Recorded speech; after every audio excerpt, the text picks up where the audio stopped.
It reminds me of the music from Jungle Hunt, I think it was, the Atari game. Was it Atari? One of those games had music that went like that. Boom, bop, bop, boom, bop. Nah, I can't remember. You're just making stuff up. Yeah, it's all just a figment of my imagination. All right, here we go. What's going on, everybody? Welcome to the latest episode of the Geeking Squad podcast here on the Geeking Poetic podcast channel. I'm, of course, your host, Larry Roberts. This freezing icicle next to me, because it's not even that cold, but, of course, as usual, she's always cold. She's over here bundled up and shivering and stuff. I gotta do what I gotta do to stay warm here. She's going to be starting fires on the table and stuff and roasting marshmallows. And it's none other than Megan Guess. And so the Geeking Squad podcast, if you're back, welcome back. Happy to have you back listening to our stupid asses talk about stuff again. But if this is your first time listening to us, this is a show that we basically talk about all the pop culture-y stuff that's going on lately that geeks like the two of us, and hopefully you as well, enjoy and like to think about and talk about and gossip about.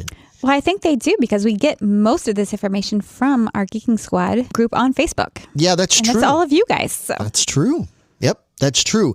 Yeah, we have a group on Facebook called the Geeking Squad group, and it's free and open for everybody to join as long as you're not a lame dick.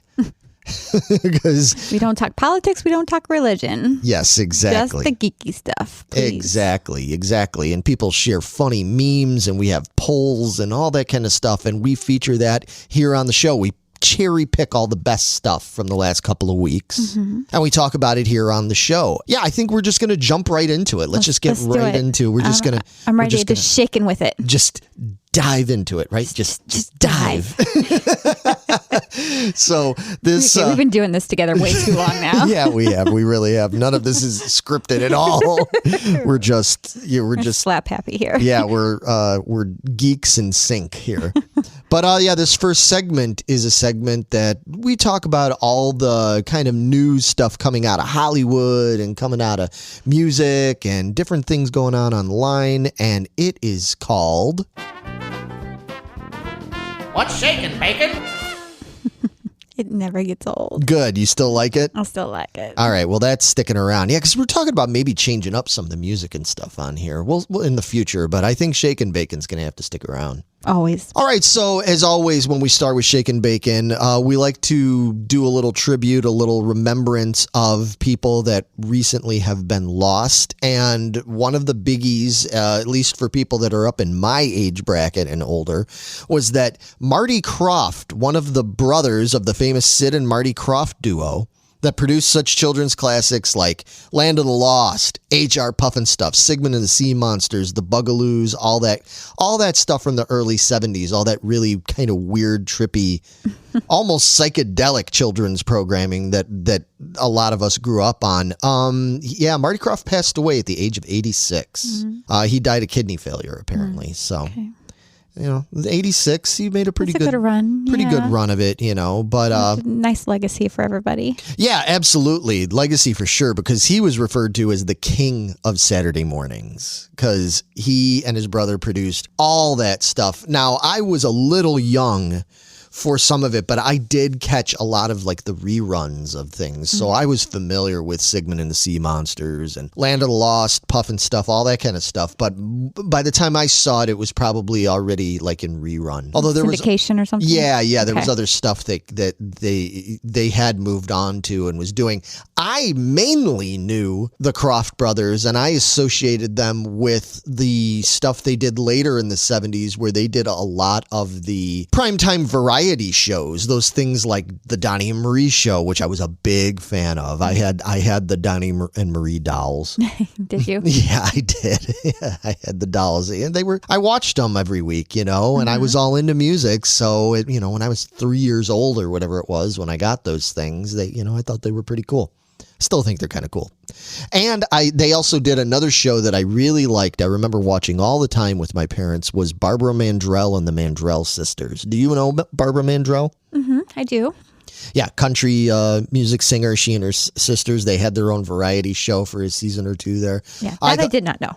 Yeah, they were. Yeah, it was great. That's how most of us back then knew. That would have been just before your time, because that probably was like around 1979, 1980. Okay, so yeah, you were just coming around right around then. But twinkle in my parents' eye. yeah, exactly. But the Krofts, they also got started working on one of my favorite things of all time. They how they sort of got into, I think, the children's television thing was they worked on the Banana Splits Adventure Hour. Okay. I loved the Banana Splits, man. God, I love that show. And it's so funny because Banana Splits was it's even now, like, people know about the Banana Splits. They even did that horrible, like, horror remake of it not too long ago, which is bullshit, but whatever. But people still know about Banana Splits. Banana Splits only lasted like 2 years. That's it, really? Yeah, it wasn't around that long. It was only around for a couple of years. Same with things like HR Pufnstuf. Like, those shows did not last long in their initial airing. But what happened was they would air in reruns and stuff. And again, when I learned about the Banana Splits, they were rerunning it later in the 70s on Channel 32 here in Chicago on WFLD. And I would watch those reruns all the time. And it was funny because one of the things that I remember the most about this was I did not realize they weren't current. Okay. You know what I mean? Like, when I was watching them, like, I thought it was new. It was new to me. I mean, I was only like 3, 4, 5 years old or whatever. So to me, like, Banana Splits, like, oh no, this is a new show. And it's like, no, dude, this came out back in like 1968. At this point, it was like 1977 or something like that, when I was watching it, 76, 77. That's old by now. At that point, it was pretty old. I didn't know that. So I was always like waiting for new episodes. Aww. Like, when are they going to have new episodes? And when are they, like all this stuff. And like, nobody explained to me. I didn't know that it was like, nope, that's it, man. Those whatever 20 episodes or whatever you've seen a bazillion times now, that's all you're going to get, bro.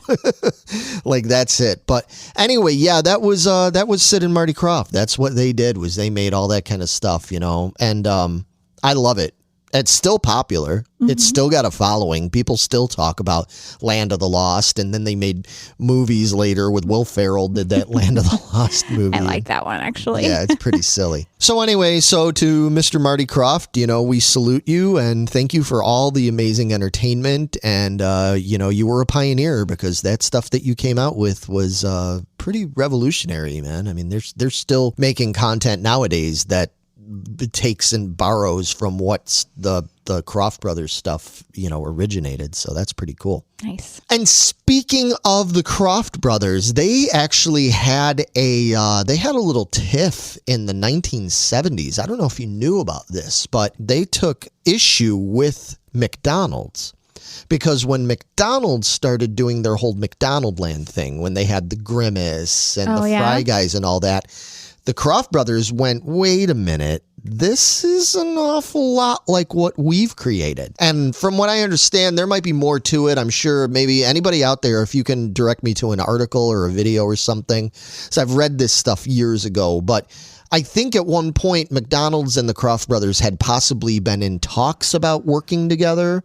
And then McDonald's just sort of like went off and did their own thing, but very obviously very similar. Yeah, very obviously just kind of ripping off the Krofft brothers with the whole McDonaldland thing and stuff. So interesting. But one of the things that McDonald's did come up with that is still popular is their characters and the McNugget buddies.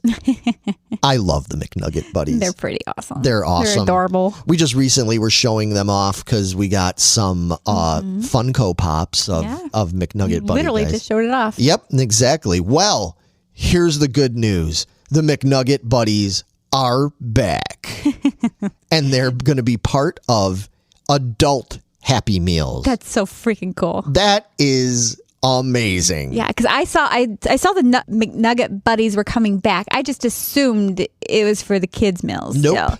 And then when I saw adult Happy Meals, I was like, what? Yeah. And Are you serious now? And I love that the adult Happy Meals, you can either get like, what is it, the 10-piece nugget or a Big Mac. I'm like, oh, man. Yeah, I'll be getting that like every day. I know. For lunch, just because I can have a Happy Meal. And I want the McNugget, get a McNugget buddy, Yeah, we need those McNugget buddies here in the studio. We definitely do. They had tried doing something like that before, and they came out with those ones, but they had like the 4 eyes. I remember us talking about it on here like a while back. They tried to get all artsy with it because, again, they cannot figure out that the adults, like, we don't need it to be artsy. It's like, well, we can't just give these toys to adults, blah, blah, blah. Yes, you can. Yes, you can. Pay attention. This is like the perfect time because there's so much nostalgia now for like the 90s and 80s stuff. So this is like, they're catching on. We talked about this before. Right. This is being done right. Yes. They are marketing this perfectly and we are going to eat it up. Literally. Literally. Literally. Yeah, literally. We're going to sell them out. Yeah. Oh, yeah. Absolutely. And well, I think they're figuring it out because they recently came out with the buckets. You know, they brought back the Halloween buckets, and those things. Yeah, those things went crazy. Everybody was buying them up, and it was all adults. It's like, that's what I was saying before. I don't understand why these executives and whomever's in charge, why they can't take a step back. It's like they don't have the awareness of what's going on around them, that they keep taking these restaurants like McDonald's and making them look more drab and droll and all this and going, well, but that's what adults want. And it's no, it's not anymore, man. This isn't the 1950s, like it's not a bunch of adults coming in suits and ties and are very, very serious. Like, I'm not going to eat a sandwich that's being sold to me by a stupid clown. I could not do that. It's like, dude, come on. It's the 21st century. Like, we're all dressed like adults that are my age and your age walk around wearing T-shirts with like cartoon characters on it and stuff. Like, we Everything want from our childhood. Yeah. We want that. If they bring back like the happy stools and the table and the tree that was in there, and oh my gosh, we'll eat in more often instead of eating in our cars. And I literally just saw this morning some news report that they were talking about that there's some new offshoot McDonald's restaurant. I saw that. It's like a secret restaurant. Yeah, they haven't announced like what it's going to be yet, but it's like there's speculation about it, but it looks interesting. Does it? Okay. Yeah. I didn't get a chance to like look into it. I was like, wait, a secret restaurant? Yeah, by McDonald's? Right. Huh. We'll be reporting on this as they finally reveal more information. But I'm wondering, I'm like, okay, are they trying to finally like figure it out? Like, are they going to do something like that? Like, because that's what they should do. Even if they're like, well, we don't want to change all the McDonald's, but it's like, well, what if you just opened occasional like McDonald's, right? like Make it a destination, right? Just like we used to have downtown Chicago when we used to have Rock and Roll McDonald's. Yes, and that was like a special McDonald's because it was near Hard Rock Cafe and all that stuff. So it was themed to be like a Hard Rock Cafe kind of thing, but it was still just a McDonald's, and that was so popular. Like, people loved it. Unfortunately, the location, because the area just got a little the location wasn't necessarily great for that sort of destination, especially not if they were going to do something more like a retro kids kind of one or something like that. But if they did something like that, at least in the major cities, you know what I mean? Like, do one in Vegas, do one in New York, do one in Chicago, do one in Atlanta, do one in Anaheim or something like that. Like, open up like maybe 10 special retro-y McDonald-landy kind of McDonald's and just see how they go. Yep. I mean, what's the worst that can happen if it like, people don't like it, which is not going to happen, or all, if something like that was to happen, all you'd have to do is you just have to put a little more money into it and turn it into another one of your drab ass ones like we have now and everything. I think they should go for it. I don't think that's going to happen. Nah, but we'll see. That they're going to have to change it. No, I don't think they'd have to, but I don't know if they're going to catch on to this either because we'll see. All right, so one thing we like to do on the episodes here is that I like to feature, especially if there's anything worth talking about, I like to feature something that is a little bit more Chicago centric because this is our town. This is where we're at. We're in the Chicagoland area, and Chicago has a really rich history when it comes to geeky stuff, whether it's music or movies or TV shows and different characters and personalities and stuff like that. Just like we talked recently when we were talking about the old commercials and stuff, the car commercials, Victory Auto Wreckers and all that. We've got these like icons. One icon from Chicago that I think a lot of people did not know was a Chicago icon, is being featured on WTTW.com. Now, WTTW, for those that don't know, is our PBS station here in the Chicagoland area and stuff. I think people all over, like you can watch, just like with WGN, I think there's people all over that have the ability now to watch WTTW and stuff. And of course, you can always go online and watch it and everything. But WTTW.com just recently ran a really cool feature talking about the origin of Rudolph the Red-Nosed Reindeer. Oh, Did you he's know a Chicagoan? Yeah. He was created here in Chicago. I did not know that. Back in 1939, a man named Robert Louis May had a job as a catalog copywriter for Montgomery Ward. I loved Montgomery Ward. I'm going to be talking about them soon when we start looking at Christmas catalogs and everything, which, hint, hint, that's a show that's coming up in a few weeks. But anyway, Montgomery Ward approached him with an idea because they were competing with Sears, and they were trying to figure out ways they can do stuff to just draw in more attention, especially kids. Because at Christmas time, for stores like Montgomery Ward, Sears, JCPenney, all that stuff, like so much of their business was based on what the kids wanted and getting the parents into the store, They ended up coming out with a book. It was like a 32-page book that was based on Rudolph the Red-Nosed Reindeer. It started as this little book created for Montgomery Ward, of all things. And that's where it came from. Later, it got turned into, somebody took it and turned it into a song. And then, of course, it got turned into a movie. Interesting. And it's just funny that it all started from basically Montgomery Ward's here in Chicago. That's crazy. I had no idea. Yeah. It's really cool. And like I said, I don't want to spoil the whole story, the whole article, because I highly suggest that people go and check it out. I will put a link to this in the contents description thing here on the video or the audio podcast, wherever you're checking this out. There will be a link there in the description for you to go check it out, but it's at WTTW.com. And yeah, and they've got all sorts of like really cool things like that. They've got another thing in here that's all about the rise and fall of Chicago's mail order giants. So of course that's, again, JCPenney, Montgomery Ward, Sears, all that stuff that is very, very near and dear to my heart. And it's like a cool website. It's a great website. I mean, this is what I'm into. Like when people talk to me about all these TV shows and these series and these movies and blah, blah, blah, blah. And they're like, well, Larry, if you don't watch those things, what is it that you watch? And I'm like, I watch PBS. You do watch a lot of PBS. That's what I do. I mean, I'm into that kind of stuff. I'm not so much into fiction and everything, unless, well, I am. I shouldn't say that because I love comic books. I love Star Wars, Star Trek, blah, blah, blah. But in terms of what I tend to watch on television, I watch a lot of documentaries. I watch it. I grew up on PBS.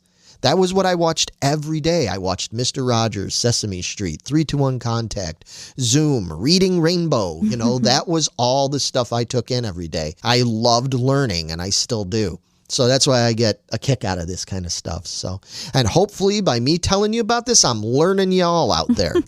I'll learn you. Rudolph shines again. Wow. Yeah. Isn't it interesting? So yeah, anyway, I thought that was really cool. And, because it's that time of year, we're at the Christmas time now. And we're here in Chicago. So even if you're not a Chicagoan, I think it's still interesting and worth checking out. Cool. So moving on, this isn't something that was from my childhood, but this was something that was more from around your childhood, even though I don't know if you ever watched it.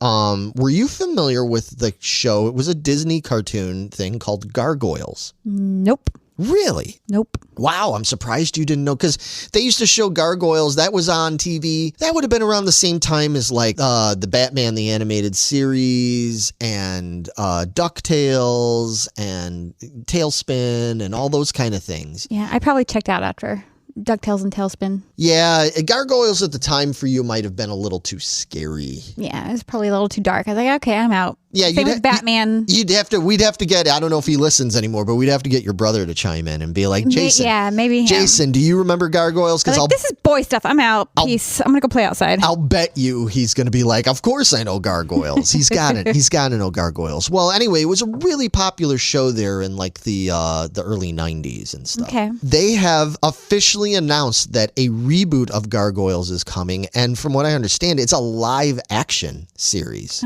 Okay. Everything's got to be live action now. Yeah. Yeah, everything is kind of live. But this is kind of cool. Wait a minute. What does that say? They're talking about Kenneth Branagh is going to be helming it, which is really cool. Oh. And yeah, and the guy that they've got attached to it to write it is Gary Dauberman. Now, Dauberman just recently directed a remake of Salem's Lot. Okay. Which, that's big with me and everything. And he's also the guy that wrote the first 3 Annabelle films. Oh, this could get scary. Yeah. I mean, the show was scary. I don't know. I was watching it. By the time I saw it, it was a teenager and all that stuff. So to me, it wasn't scary. But I'm sure to kids your age and Jason's age, it probably was a little intense, at times and everything. So it sounds like they're going to take it and make it a live action thing and probably amp it up a little bit, make it a little bit more. Mm-hmm. It's not going to necessarily be horror. I mean, this is still Disney we're talking about. Right. But an actor, Keith David, who, gosh, I'd have to think about where you'd know him from, but I know you'd know Keith David. But he did the voice of one of the main characters on there, and he was very popular, and his voice is very connected to the characters. So they were saying, well, he wouldn't be able, he's too old now to physically be able to do it, but he played a gargoyle. So if they did do the gargoyle in some sort of like CG type thing, there's nothing to say that he couldn't come back and do the voice of it. Okay. So that's kind of cool. Mm-hmm. So I think there's especially a lot of the 90s kids, are going to be very interested in checking this out. So yeah, I'd at least check it out. Yeah. Sounds interesting. Well, there's a whole bunch of different reboots that just officially are like greenlit now. Another one that they just officially greenlit is they are doing a Highlander reboot. Are they? Yeah. I don't know how I feel about this one. Yeah, well, yeah, I mean, we all have our love of Highlander, and it's not the same. No, it's not. We've talked about this before. We have. There can be only one. And your one is wrong. My one is the original. Don't care. My one is the original. He can't be wrong. Oh, I don't believe Connor that. MacLeod of the Clan MacLeod. He is the original. Get cranky all you want. Not I don't care. Duncan horseshit. Nope, Duncan Rose. That was on, WPWR Channel 50. Wasn't even on a legit network, right? Hey, I got it, so I must run on some network that actually came through. Ladies and gentlemen, I have been fighting this fight for so many years now because you prefer the Duncan MacLeod series. Vito very much prefers the Duncan MacLeod series. Right. Jess prefers the Duncan MacLeod series. Mike Feldman, my bass player, he prefers it. Everybody prefers the Duncan MacLeod, and you're all wrong. Nope, clearly not. Oh my God. Christopher Lambert is the Highlander. Okay, you got to have Christopher Lambert. You have to have Sean Connery there as as a crazy Spanish peacock, he would call him, and everything. And you have to have Clancy Brown as the Kurgan, one of the best villains of all time. The first Highlander movie is outstanding. Outstanding. It even starts with wrestling. He's at Madison Square Garden watching AWA wrestling or something. That little detail makes that movie that much more fucking badass. All right. I love the first Highlander movie. It's okay. Oh, it's okay. Oh man. You can think whatever you want. So anyway, that being said, so I have strong feelings about the idea of them doing a reboot. However, let me say this. I am a big fan and supporter of Henry Cavill. I did not hate Henry Cavill as Superman.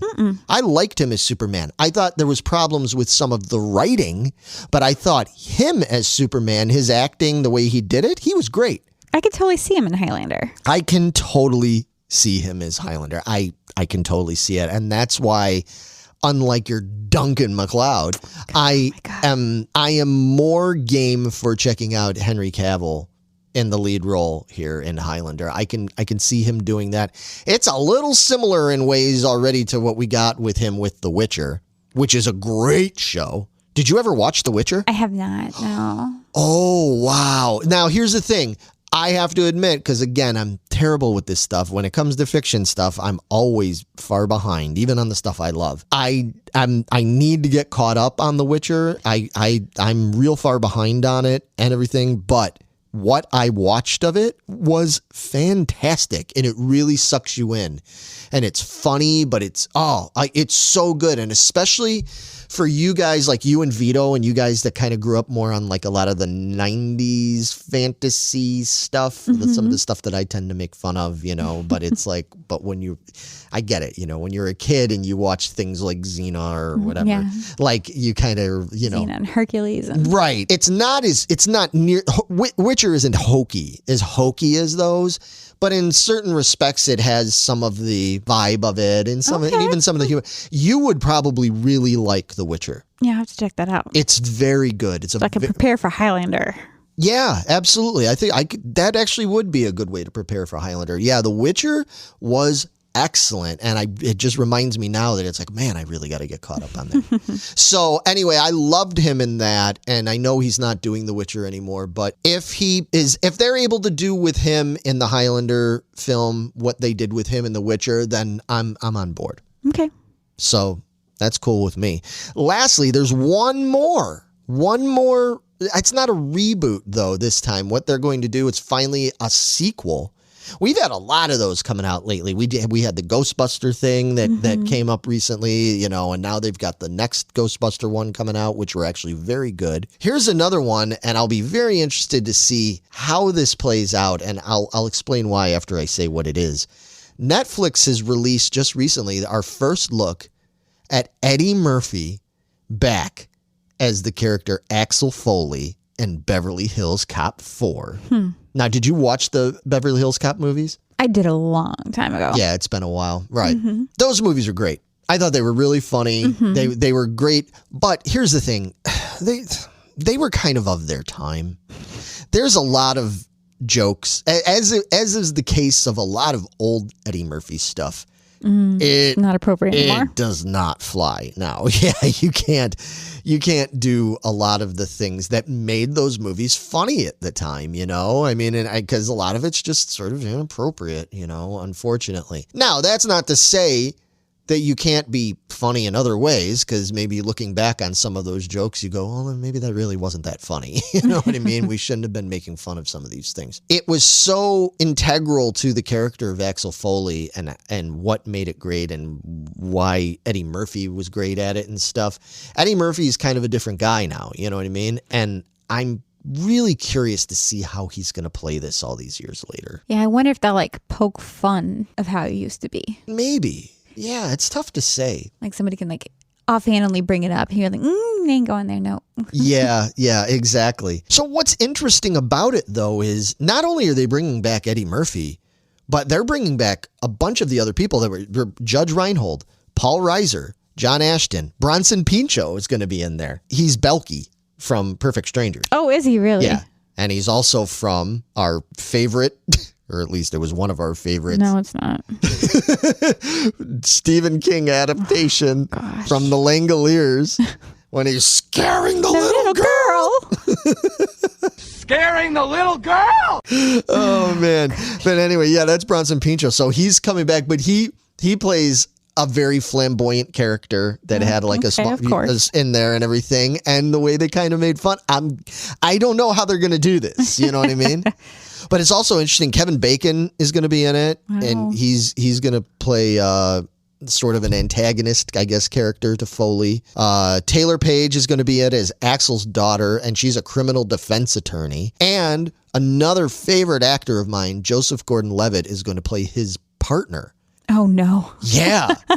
That's pretty cool, man. I am picturing Lethal Weapon vibes here. Yeah, maybe. The old guy, we're going to retire, and the young buck coming in. Maybe. Yeah, because you never know what you're going to get with Joseph Gordon-Levitt. Right. He could play so many different ways. He's such a great actor. He's going to fall for his daughter and... It's going to turn into 500 days of Axel Foley. He's going to be singing Smith songs in the elevator. Now, anyway, it's a great cast. Mark Malloy's directing it and stuff. I'm all on board with checking this out. I'm very eager to see this. I'm just curious how they're going to do it. But I guess we'll see, but more footage has turned up recently online of retro stuff. Now, I'm a big proponent, if you couldn't already guess by the things I was saying, of watching retro footage of things like Christmas shopping back in the day, like when we were kids and things like that. Now, what it is like one of the beauties of YouTube, as much as there's things about YouTube we can all complain about, I suppose, one of the beautiful things about YouTube that I liked right away was the fact that so much retro old stuff, things that we hadn't seen in years or hadn't even thought about in years, maybe in some cases, turned up on YouTube for us to watch, whether it was old cartoons, easier access for us to commercials. That's a big thing on YouTube. I mean, we even did our episode a while back with you and I and Matt talking about commercials that we see on YouTube, from the 70s and 80s and 90s. So one of the things that I love is when they find footage. Usually this is footage that's like B-roll stuff from old news reports and things like that, things that were in archives somewhere and stuff. And I love finding this old footage where they just filmed people in like a mall or in a Sears or a Toys R Us or whatever. And recently, a bunch of that stuff has just come out online, and a lot of it is, and it's shared, if you want to see it, it's shared in the Geeking Squad group in a post that I made there. It's a bunch of stuff from people shopping in like 1983, 1984 and all that stuff, and it's so interesting to watch. Now, I love watching this, but what I found really interesting were the comments on these videos, because it raised an interesting point. And again, it kind of touches on stuff we've already been talking about tonight, which is a lot of people are saying that they're happy to see it. They love it. They love watching it. But people were commenting and going, it's really weird that I find myself being more entertained watching a half an hour worth of old footage of people just shopping at Macy's and Marshall Fields and Sears and stuff like that, back in 1983, than watching anything that's on like Hulu and Netflix and CBS and stuff. Oh, really? Right now. Yeah. And I hadn't really thought about it because, like I said, I already made that correlation for myself a few minutes ago when we were talking about that. But for me, I consider myself to be a weirdo. I am a true weirdo geek, but I consider myself to be a little odd in that regard. But what was interesting was so many, dozens and dozens of comments of people talking about that. And it just made me wonder, why do you think that is? Like, I'm putting it out there to all of you that are listening right now, and I would totally appreciate your comments if you would leave them. But even putting it to you right now, Meg, like, why do you think that is? Why do you think that nowadays people going on something like YouTube and watching that stuff, why do you feel like they're more entertained by that than they are by what's being put out by like regular broadcast television these days? I think people, especially like our age, it takes them back to a simpler time in their lives where they're like, oh yeah, I forgot about this. Oh my gosh, that was so cool. I really wanted that. And I totally forgot this even existed. And I was going to die for it. And I think it's a nostalgia factor, and it takes us back to simpler times in our youth. Is it kind of than like what we have to? It's an escape. An escape. And is it kind of like, you feel like maybe it's because when people watch that stuff, is it some sort of like endorphin rush that they're getting? Some sort of like, oh, absolutely, like a dopamine rush or something, where it's like it's giving them something they're not getting out of watching whatever the latest NCIS episode is or whatever. Like it's giving them some sort of like happier feeling, like some sense of like contentment or something, and that's why they're getting so sucked in by it. I think so, because just when you were like pulling it up to post it and all that and watching, you're like, oh my gosh. Well, like I said, it's like, because that's you. But like, even like you see all the things like these things, remember these things from the 80s or the 90s or whatever, and you go through all the pictures, and it's not video, but it's all the pictures. People go through there and they look at it and they, oh, this is so cool. I had this. I love this. This is like, this is my childhood, and it's all right there. And it's so amazing how we all have that similar thing. Yeah. And it may be because like now there's just so much out there and things are so easily available to us. it's not the same as it was back then when so many of us, had the same kind of perfume. It's like you had the Teen Spirits and you had the Teen Catalog and, the same kind of music because it wasn't so widespread. You couldn't just have easy access to whatever because we didn't have internet like that. Right. So I think it definitely gives us dopamine and takes us back, and we love it. I think that, I think so. So you think it's more a reflection of that and not a reflection of like a problem with today's content? Like maybe people are just not, because that's kind of my question, is that it's like, is it just purely based on people would rather sit there and watch a YouTube video of people shopping in a mall in 1983 rather than watching like whatever the latest Hulu series is or something like that? Do you think it's more because of that than just simply the nostalgia lore and not a reflection of that the content that they're making, this new original content on Hulu or whatever, is just not that engaging? I don't know if it's so much not that engaging. I just think there's so much of it, there's no way we can keep up anymore. Yeah. Yeah. Whereas before we had like 8 channels or whatever, and those were our choices, and you had to sit there and be there on that front of that TV, or you had to tape it and then rewatch it. You could rewatch the same thing over and over again. Well, it's just we have so many options now. Yeah, it's just like I can't. So let me go watch this stuff that I have already lived, and I get all this other extra feeling from it. Well, and that's kind of why, again, I know I've talked about this a little bit in the past, but now that I'm thinking about it again, as I'm listening to you explain, it's interesting because I think that that's why a show like Stranger Things is so incredibly popular. Right. Aside from the fact that it's well acted and it's well written and it looks good and everything, it's perfectly combining a new story. It's a new told story and everything. With nostalgia. With a huge dose of nostalgia. So it's kind of like watching Stranger Things is like watching a new sci-fi horror movie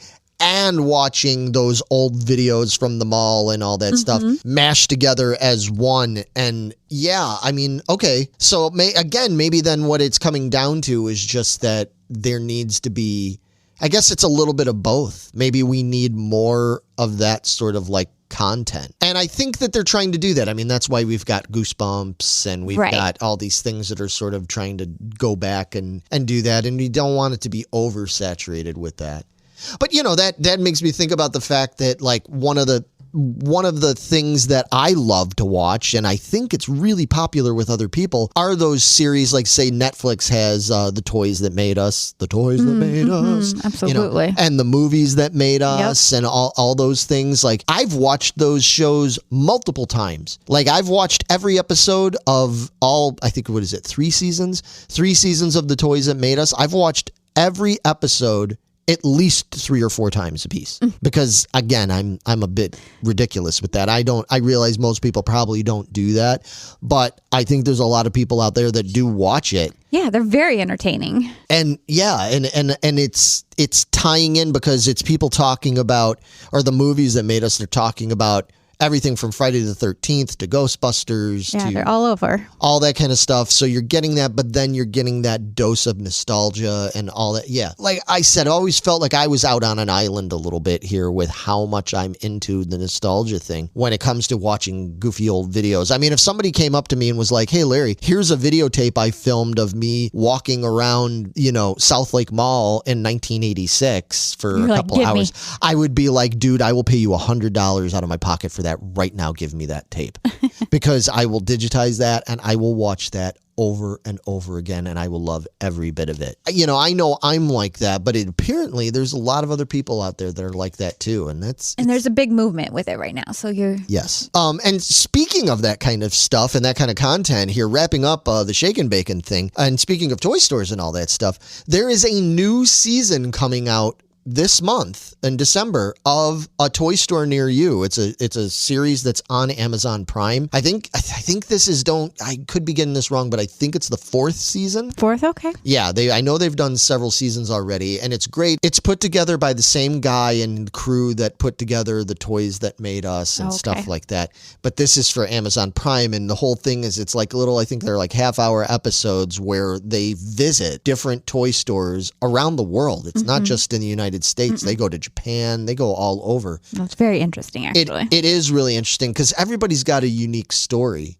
And the story of the people behind the store, the people who own and run the store, the people who work at the store, all this kind of stuff is what makes it really particularly interesting. And then, of course, I just love seeing all the toys and stuff that they have, and they give little history behind certain toys and everything. But what's also super cool and exciting for me and you and the people around here is that this season will feature an episode focused on our local toy store, Crown Point Toys. Really? Yeah. What's kind of a shame is that Crown Point Toys only just recently, I think, last month, they just moved to a big new location and stuff. And I haven't It's very nice. Oh, is it? I haven't been there yet. So I really want to go. I've driven by it like 6 times the last day or 2. Yeah. Oh, wow. Yeah, I really, really want to go. I just haven't had the time or the money. You know, I really enjoyed when they were just the little small store too and everything. So I'm sure that's got to be when they filmed, because they probably filmed this like ages ago. Months and months ago or something. That's cool. Yeah, very cool.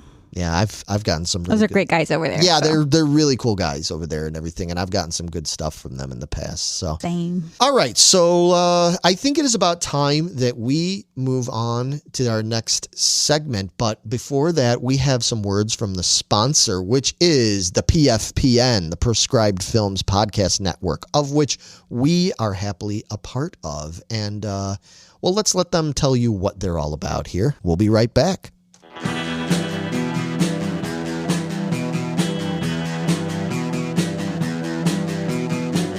You're listening to the Prescribed Films Podcast Network, home to hundreds of hours of free podcast entertainment. The shows on this network all have a common goal, providing you with the best discussions about movies and other forms of entertainment media. The PFPN hopes to fill your earholes with audio joy.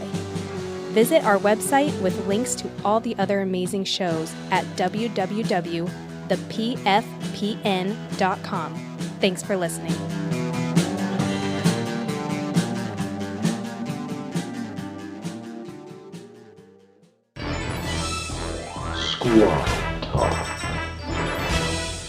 All right, and we are back with the next segment, which is a little bit of squad talk. Now, in this segment, we like to focus on one topic more specifically. It's usually more of what we call a real world, real talk kind of topic. And it's something that is still related to the things that we talk about. And what I wanted to talk about, and I'm not going to dwell too long on this, but it was just another interesting thing.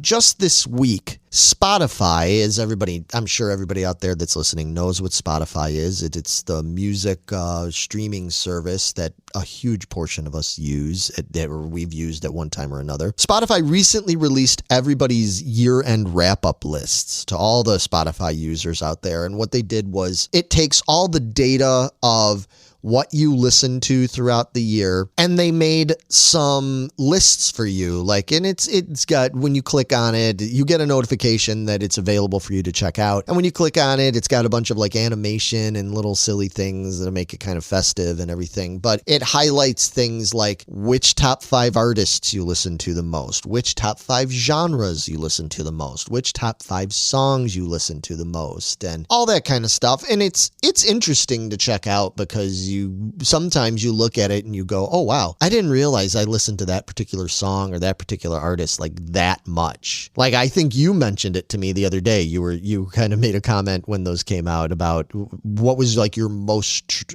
streamed guy. Alan Jackson. Yeah. I was like, I didn't realize I listened to him that much, but apparently I did quite a bit, because he was also my top 3 songs. Oh, geez. Was Alan Jackson. So I was like, holy moly. Good Lord. I was into him. Yeah. Megan likes her country music, especially her older country music, her 80s, 90s stuff. Yeah. And I just thought it was interesting, and it's raised a couple of interesting, debates and things to be brought up. But yeah, as far as my list went, mine was really funny because I use Spotify pretty frequently, like on a pretty regular basis, just generally, but mainly what I use Spotify for is when I'm going to bed at night. I have like a really long playlist that has a bunch of music and stuff that is specifically put in that playlist for me to fall asleep to. I use that, and not every night, but usually at least multiple nights out of the week. As such, at the end of the year, that by far exceeds everything else. Exceeds everything else that I listen to. That being said, it doesn't, I'm not making fun of this because, I mean, obviously it's all music I really like. Mm-hmm. But it's just a very specific kind of music, you know, like, I mean, most people knowing me or looking at me or whatever would associate me at least with more like rock, hard rock, heavy metal, things like classic rock, things like that.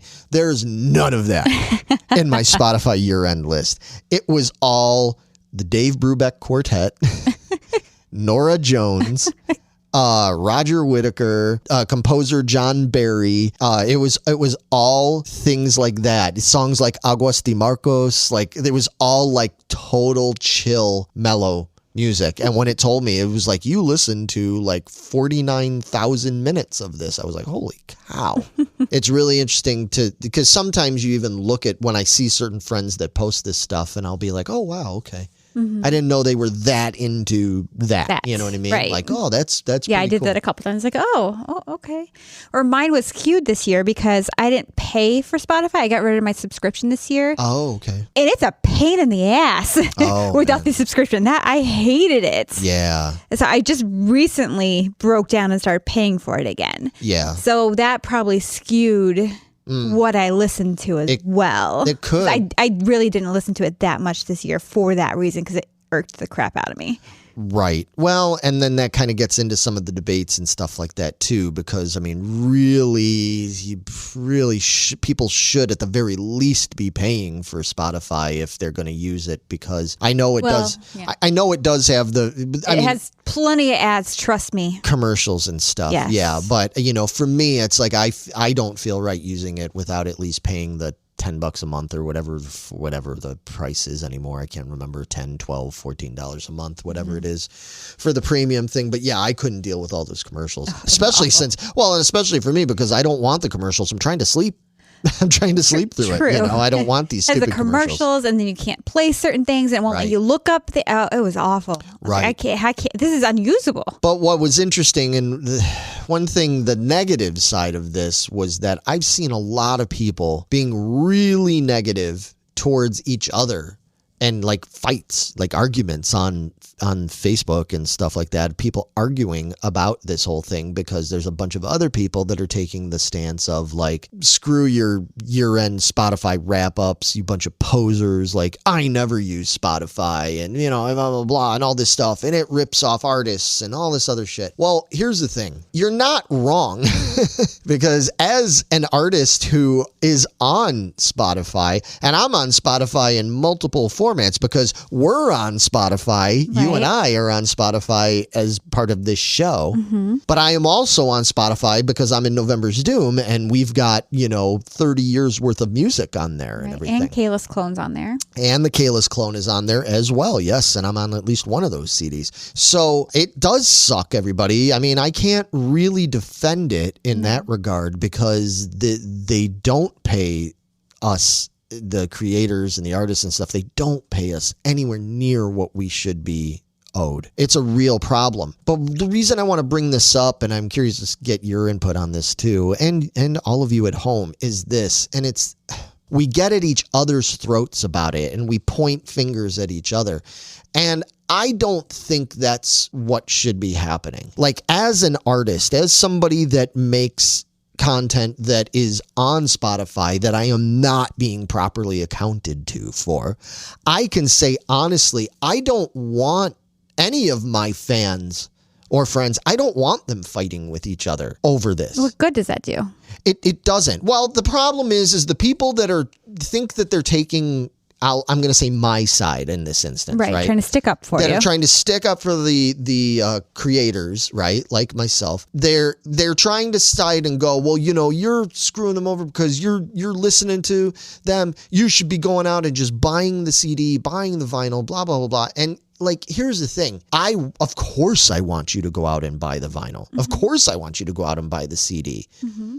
If you can do that, that is wonderful. And that's a huge, huge help to us. And it allows us to continue to exist and do what we do. But even if you don't, and there's a lot of people that don't for various reasons, a lot of people just don't have the means, or they're just not collector-y types and they don't have the space, or maybe they've got 5 kids and they just are like, I can't be going out and buying a bunch of records and CDs with my situation, but I still love your music. And I get that. Mm-hmm. I respect that. Somebody like myself, because I even had somebody make a comment to me yesterday.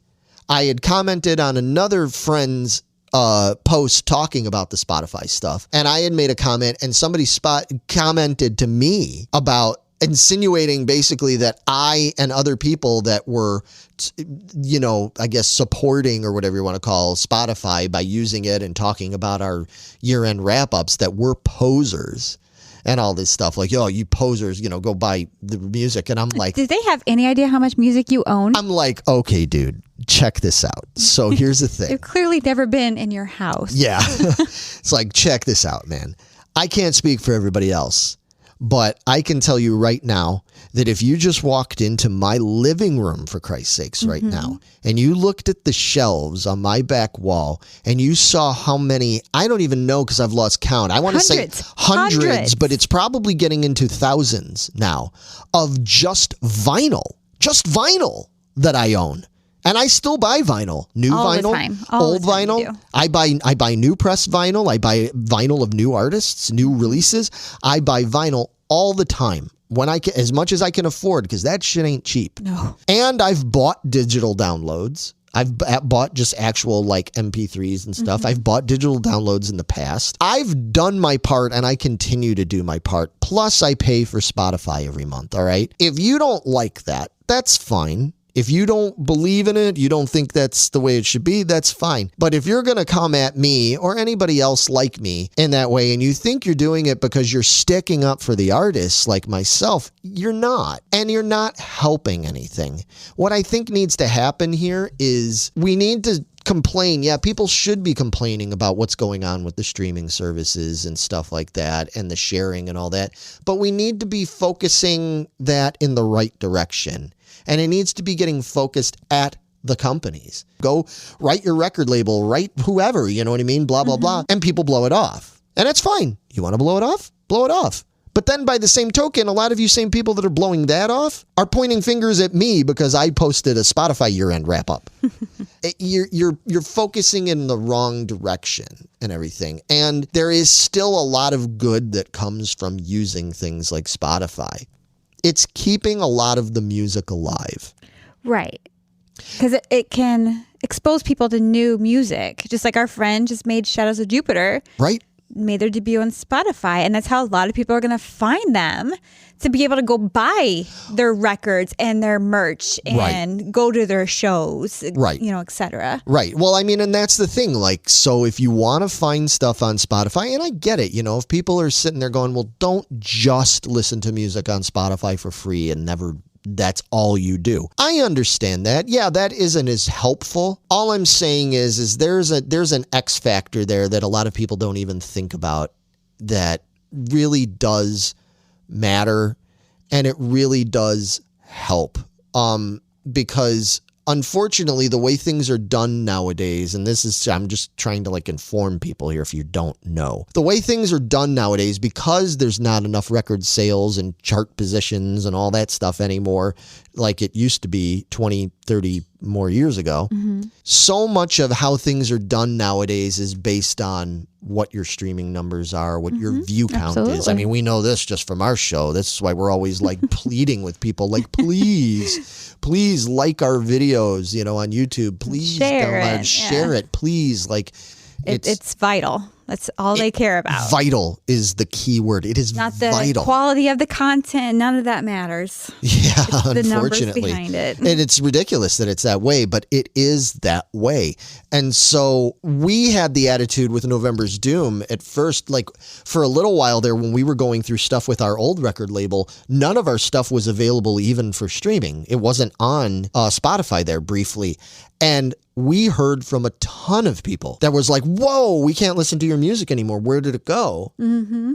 And we were like, wow, like that was quick. Like people really freaked out on it and everything. And us getting the numbers for a band at the end of the year, yeah, it's not translating financially the way we would like it to. But in terms of even just allowing us to have an idea of how we're being received and where and how much and all that kind of stuff. I'm sure it helps you get new labels and... Well, and it does. That's what I was going to say. That helps us with a lot of things. That helps us when we have those kind of numbers and we're trying to get on big festivals and stuff. Mm-hmm. And we can go to them and be like, hey, man, you know, we are a viable band. Like we've got a lot of fans, you know, and all that kind of stuff. We used to be able to do that with SoundScan numbers when you would scan an album, a CD at the store and it would record how many sales there were. Well, that doesn't exist anymore. That's pretty much moot at this point. All I'm saying is that it's good that people are still using Spotify. I prefer it when you pay for it. I prefer it when you go out and you can buy a t-shirt or buy a digital download or buy a record or whatever you can do. But don't jump all over each other. It's not worth jumping on everybody else's case. Band together and let's really get to the bottom of this. I encourage you guys, if you do use Spotify and you're like, hey man, I use Spotify, whether you pay for it or you don't or whatever you do, share in the Geeking Squad group. I'd love to see what you all listen to. Like, what did you listen to? Because it also shows like what podcasts you guys are listening to and everything. I got a top 5 list of the podcasts that I was... Did you? Yeah, that I was listening to. Yeah, it rounded that up for me and it was great because it had Comic Geek Speak. You know, it had Pod Stallions, you know, Brian and Jason's show. Like it showed that they were in my top 5 and everything. And I'm like, oh, good. Like that's cool. That made me happy to know that, you know, they keep track of that and everything because it helps the shows. It really does help those shows. Mm-hmm, absolutely. So all that stuff. So share it in the group. And I'm curious to see what you guys were, guys and gals and everybody were listening to. Let's move on to one of our favorite things to do here in the squad talk. And it's talking about the memes. Yes. We have all our memes and things that come up in the group. We have to give the shout out, man. Like Javier, he's the man. He is the meme master. Meme man. Yeah. He is a real meme master. And he always comes up with the really good ones and he shares in there. And one of the ones that, of course, was near and dear to my heart was he shared because we just this past a week ago, we had Thanksgiving here in the U.S. and he shared build your Thanksgiving meal. Yes. So you had $15 to spend. Okay. That ain't much. That's not much. That ain't much for a Thanksgiving All right. meal. So here's what you have to choose from. In the $5 category, you can choose turkey, ham, steak, or chicken. Okay. The $4 category, you have mashed potatoes, sweet potatoes, stuffing, or green bean casserole. Okay. $3 category, you have gravy, yams, roasted vegetables, or mac and cheese. Okay. $2 you can spend on apple pie, pumpkin pie, pecan pie, or lefse. Yeah. And $1 category, you have garlic knots, deviled eggs, pigs in a blanket, or bread rolls. So you have $15 to build your meal. That's not possible. You got to. It's impossible. It's not. Okay, well, I mean, first of all, all right, let me take a crack at this. All right, so first of all, the turkey, I mean, that's just got to be there. All right, $5. It's mandatory. You got 10 left. I have to spend $3 on gravy because anybody that knows me knows that gravy is one of the main your food groups. Yeah. It's just gravy. I just love gravy. All right, so that's $8 spent. So what does that leave me with? $7? That's it? That's it. Okay, but wait, okay. Nope, come on, you got to make this happen. They put all in a $4 category. They put mashed potatoes, sweet potatoes, stuffing, and green bean casserole. Yeah. I love all 4 of those. Well, you can't have all 4 because you only have $7. So, yeah, which is bullshit because that means I can't even have 2. I can only pick one. You can only pick one. Otherwise, I'd have to give back the gravy. And that ain't going to happen. Or turkey. I mean, that's just dumb. That's just dumb. Yep, This you can is only pick one. bullshit, Javier. Damn it. I thought you liked this one. It was near and dear to your heart, remember? I did. Well, the Thanksgiving meal is near and dear to my heart, but not having to narrow it down this much. Oh, come on. I'm sorry, but gravy should not be a $3 choice. That should have been a lower choice. It's gravy. No, it's a staple. You have to have I know $3 it's a staple. for it. Everything on here is a staple. Come on, $7. Pick something. Well, I got turkey, I got gravy. I have to go mashed potatoes. Okay. Because again, anybody knows me, mashed potatoes. So you're looking at 9, 3, so that's 12. 12, So I got $3 to spend. Yep. $3. $3. You can pick a dessert and a side or a bunch of sides. All right, I got to think about this. Okay, so this is Thanksgiving. Now, so looking at the sides, I love garlic knots. I love deviled eggs. Oh, I love pigs in a blanket. Rolls. Oh, man. Yeah, you can still choose yams, roasted vegetables, or mac and cheese, too. And not have any dessert. Well, okay. So here's my plan. Here's what I'm going to do. All right. Now, I'm assuming that I can do this. So I've got turkey. I've got mashed potatoes, and I've got gravy. Now, it would be nice to have a sweet thing in there. So it'd be tempting to get the apple pie or, pumpkin pie or something like that. But if I take yams, if they're candy, if they're the sweet yams, the candied yams, that technically could be my sweet. That could be my dessert. I guess by default, that's what I got to do. Okay. I got to go turkey, mashed potatoes, candied yams, and gravy. Okay. But not having stuffing is some horse shit. That is horse shit, not being able to have that. Oh, that makes me mad. I mean, I love deviled eggs and pigs in a blanket and all that stuff, but I don't have to have that necessarily on Thanksgiving because I'm going to gorge on the turkey and the mashed potatoes and stuff, I don't necessarily need the appetizers. Now, if they had stuffed mushrooms on there, that'd be a real fucking problem. All right, so yeah, that's going to be my thing. $5 turkey, $4 mashed potatoes, $3 gravy, $3 candied yams. I'm out. Okay. I will just eat the shit out of that. Okay. So, Meg, what are you picking? So, obviously, I'm going turkey. Okay. I'm taking the stuffing. Okay. So that's $9. I have to take the pumpkin pie. Okay, so that's 11. 11. I want those deviled eggs. That's 12. So what? I have $3 more. You got $3 left. I'm leaning towards pecan pie and garlic nuts. Okay, so let's recap here. So you've got turkey. Yep. Stuffing. Yep. Pecan pie. Yep. Garlic nuts. Yep. And deviled eggs and pumpkin pie. Wait, no, I don't think that adds up right. It does add up. 5. So turkey is 5. Yep. Stuffing is 4, so that's 9. 9. Pumpkin pie. Okay, so that's 9, 11. 10, 11. Pecan pie. 12, 13. Okay. Deviled eggs is 14. Yeah. And garlic nuts is 15. Yeah, okay, that does add up. That's a lot of food. That is a lot of food. Wow. That's plenty of food. Yeah, all right. I think that's fine. You can have whatever you want, obviously. I don't have to approve of it. But I'm saying, for me, if I did that, obviously I couldn't have pecan pie because I can't have pecans. Right. So if I was to eat that, it'd be turkey, stuffing, pumpkin pie, deviled eggs. You said, what was the other one? Garlic nuts. The garlic nuts. So what would that leave? $2. I don't need 2 desserts. I need 2 desserts. Yeah, you would need 2 desserts. That's funny. Yeah, I could probably live with that. If I was going to do that and it left me with $2, I would probably just go ahead and get the pigs in the blanket and the bread rolls. There you go. More sides. Yeah. Yeah, I'm more about all the sides. Or I would just give up the garlic knots. I'd keep the deviled eggs. And get your gravy. And I would I would get the gravy. Yeah. Have to have your gravy. Yeah. Yeah, exactly. I'm getting gravy one way or another. All right, well, that was fun. Yes. That was tough, but fun. All right, Meg, you posted a choose meme. Yep. And what was this one? This is, you can only bring back one. These are always so hard. Of these vintage stores. Right. So we have Blockbuster Video. Yep. Toys R Us. Kmart. Or Radio Shack. Oh, you can only bring one of them back. Okay. All right. Why don't you start with this one since you shared it? What if you can only bring one of them back? What are you bringing back? I am leaning towards Blockbuster. I had a feeling you were going to say that. Because I enjoyed going on the Friday night after school and going and picking out the movies, going and Yeah. walking up and down the aisles, smelling the popcorn and getting the candy. And it was just as good as going to the movies for me. It really and I was. had so many choices. Me and my brother got to pick our own movie, and then my parents picked a movie. It was such a joyful experience. It was an event. Yes. Yeah. So I miss being able to do that. I get that. Instead of just kind of flipping through all the ones that we have in our streaming services and stuff like that. They had everything. Yeah. Even I got the same one over and over again. Doesn't matter.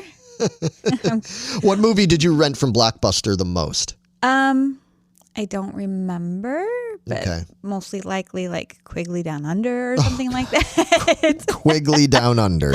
Or maybe some rom-coms. I was say, ladies and gentlemen at home listening to this, when I asked her that question just now and said, what movie did you rent the most? You knew what I was going to say, didn't you? Well, I mean, like, did anybody at home think like, I bet she's going to say something really obtuse like Quigley Down Under. They were probably thinking like she's gonna say Beetlejuice, or she's gonna say Robin Hood or Twister, or one of these other ones. No, we got Quigley Down Under, which is actually gonna lead us into the next meme, but we'll get there when we get there.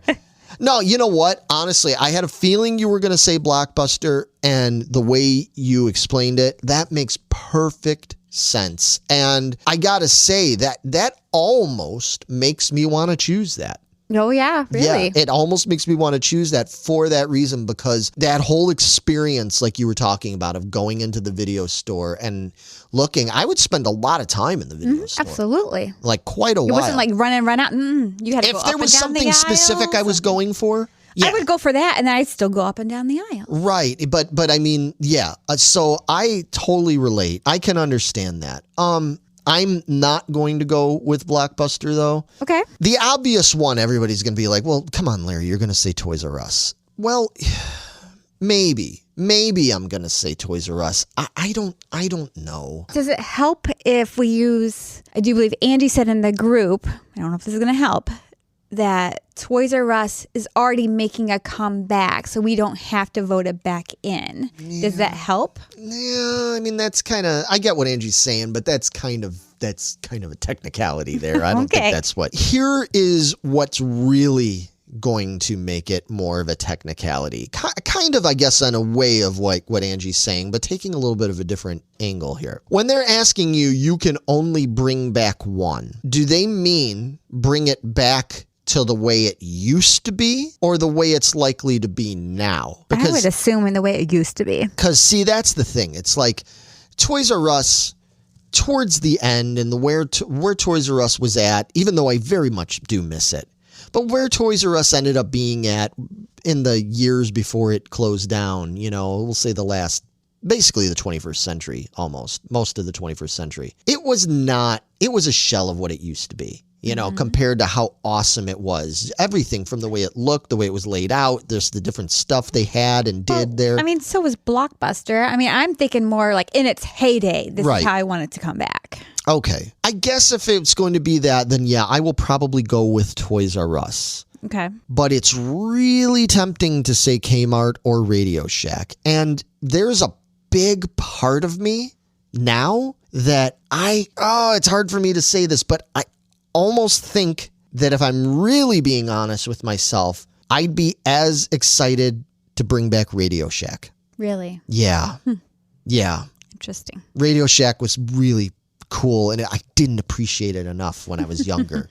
And now that I'm older, I appreciate Radio Shack so much more. All its gadgets. All the gadgets. And yeah, there's so much more I would get out of Radio Shack now as an adult than I did back then. Mm-hmm. But Radio Shack had really cool toys and stuff. I actually have like this toy that I bought in Radio Shack back in the early 90s. I think he was called like Electro Man or something like that. It was like this really cheesy sort of, kind of reminds me of Turbo Man from Jingle All the Way. Same idea, but it was like a thing you put batteries in him, and he looked kind of like RoboCop a little bit, but if you put this lightsaber thing in his hand, it would light up and do stuff. And if you put a gun, and it was just a cheesy Radio Shack toy, and I love it. I love it, love it, love it. Like, I'm so into that kind of stuff, and I love Tandy computers, and I love all the gadgety stuff. There is a big part of me that really wishes Radio Shack could come back.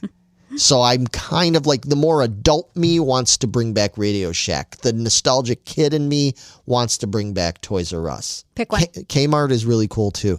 Well, if I'm gonna be absolutely forced to pick, I will say Toys R Us. Okay. But depending on what Toys R Us ends up looking like, if it's coming back now and everything, I reserve the right to possibly change my opinion later and say, you know what, give me Radio Shack. Yeah.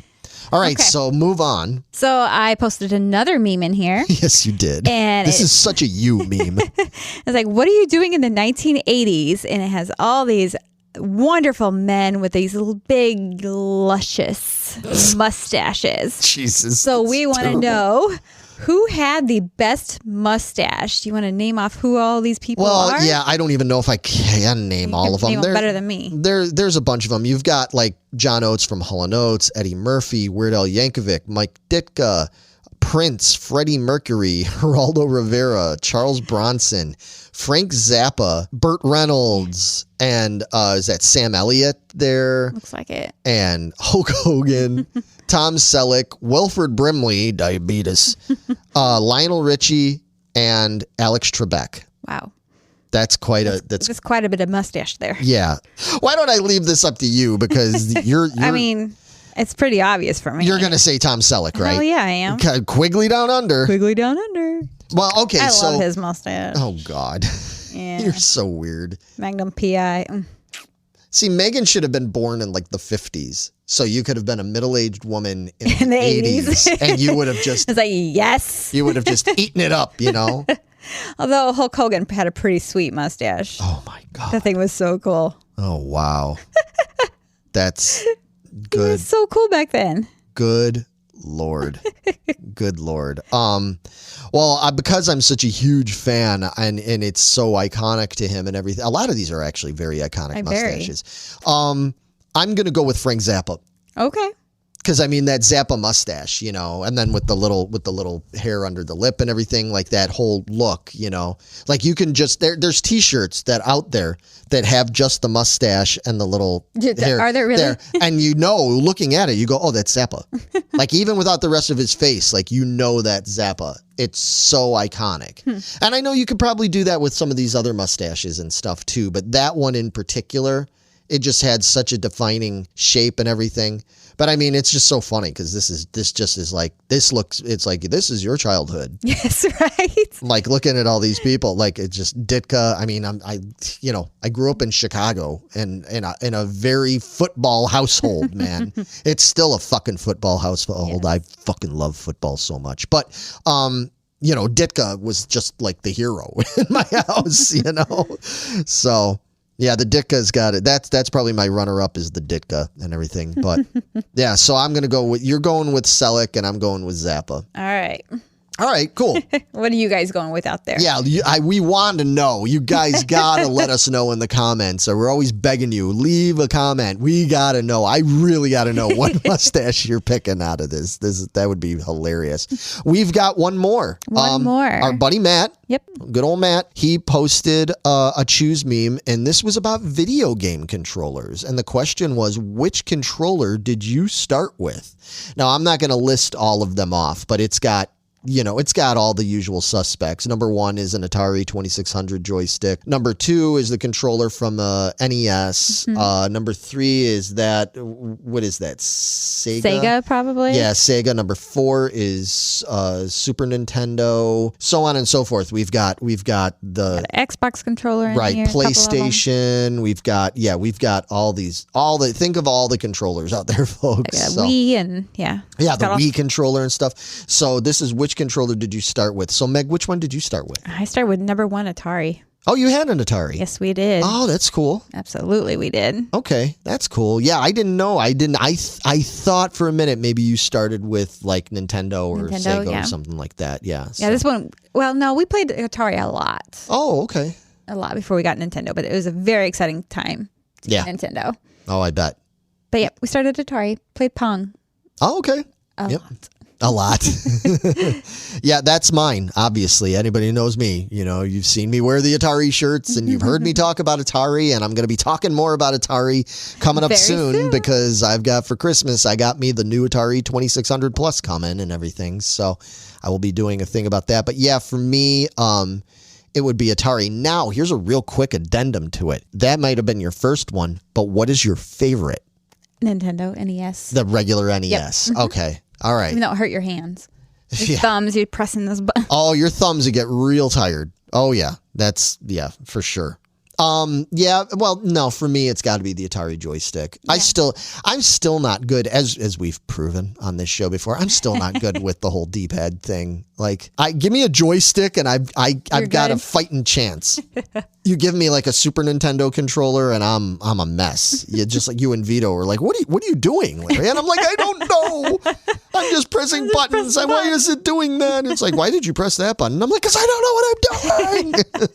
As evidenced by the way I play Mario Kart. It's amazingly bad. Oh, yeah, boy.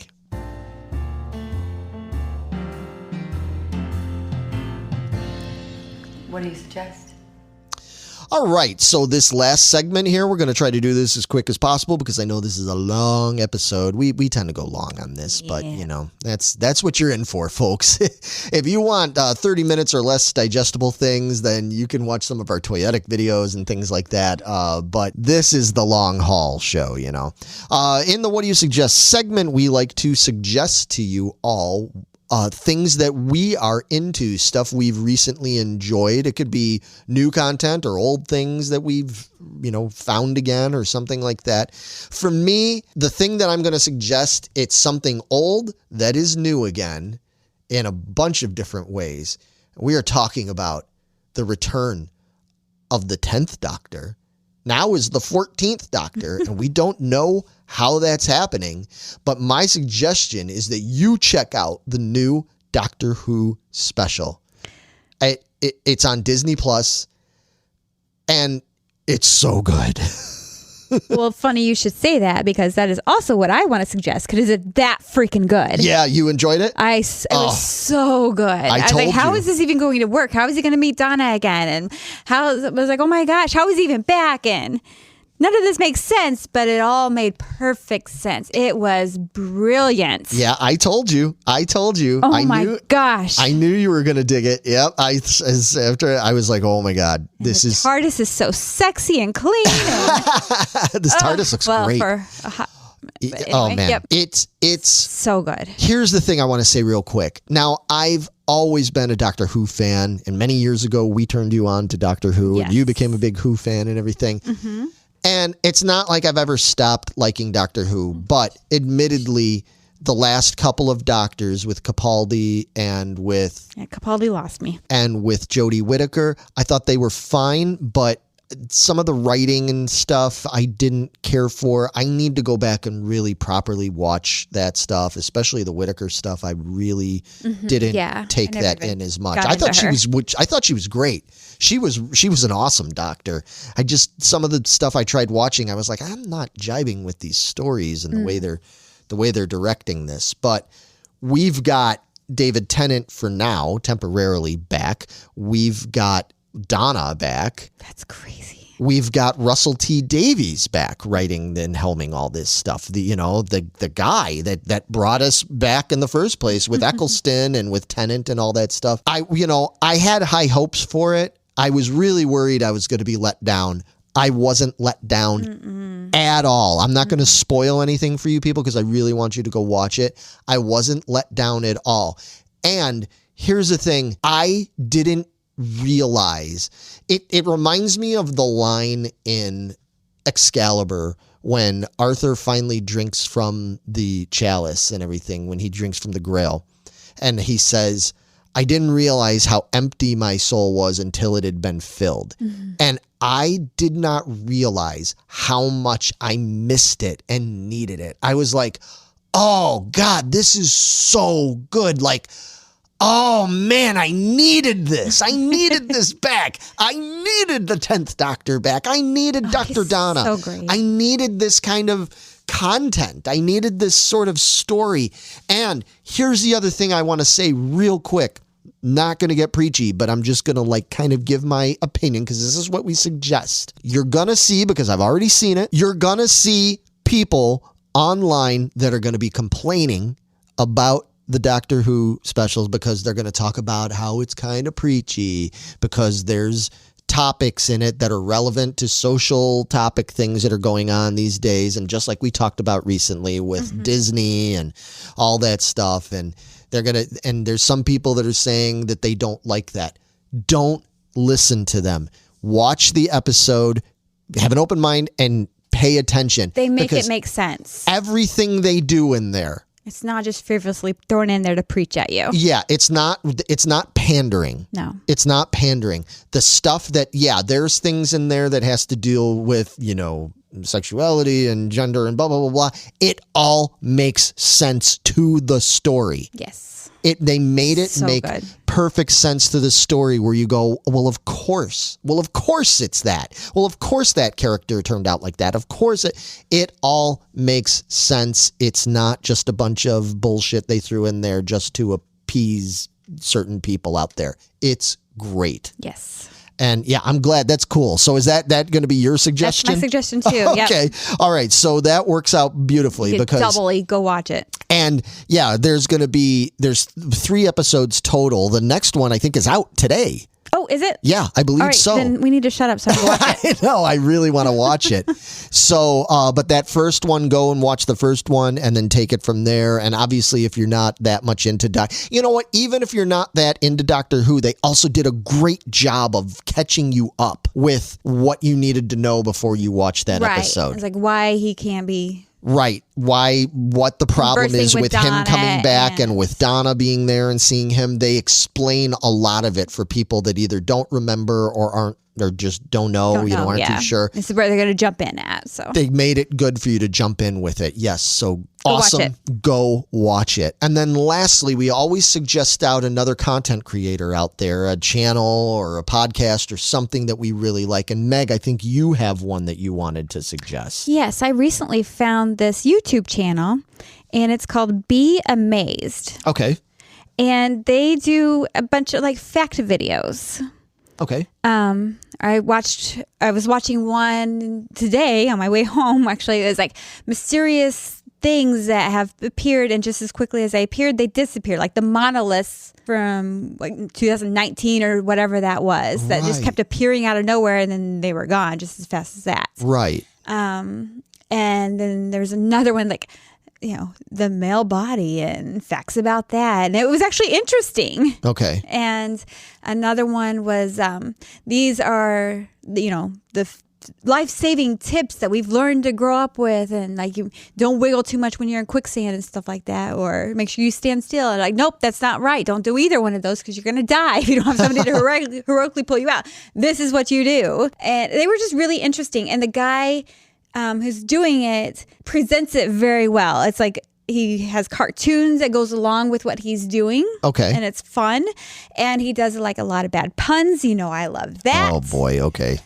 So it's a lot of fun the way he does it. And you learn stuff. So yeah, that sounds cool. I've never watched it. No. I've never seen any channel. And there's shorts, easy, 20, 30-minute digestible stuff. So okay.